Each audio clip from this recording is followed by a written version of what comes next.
What's up, SBR Forum? Is it too early to bet the Week 1 NFL odds? Well, a true degenerate would always tell you it's never too early. However, I think there are some circumstances to where if you've laid off this far, it might be a good idea to keep waiting just another week or week and a half longer. But there is some recent line movement that's been going on here in the Week 1 NFL odds that's notable, and it could lean to whether or not you'd like to take the odds right now that are offered or wait a week or two later down the road. For instance, looking at a game like Kansas City and Houston, where Houston opened up as a 2.5-point favorite and now is down to all the way to a pick'em in some instances with juice around minus 125.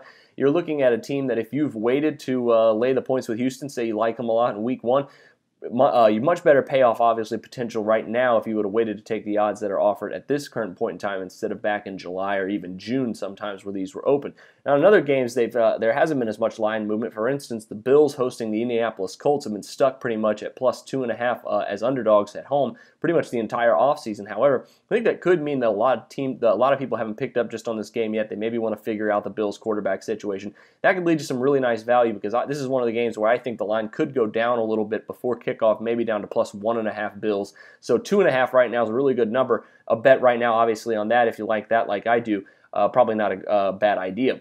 But injuries are the biggest factor right now, and if you've held off so far this time, if you've held off to this point without placing any Week 1 bets, I would recommend still doing it because after Weeks 2 and 3 of the preseason, your injury risk to major starters drops significantly because, of course, they're done playing most of their preseason action. Almost no starters, pretty much no starters, and a lot of second-string players don't even play in Week 4 of the preseason. So you're looking at another week and a half or so before the injury risk pretty much all of it disappears for major starters. So I think that's a big factor. If you've waited all this way now, you might want to wait another week and a half as well. So that's really the biggest tips I can give you for timing a live movement here. But for SBR Forum videos, I'm Jordan Sharp.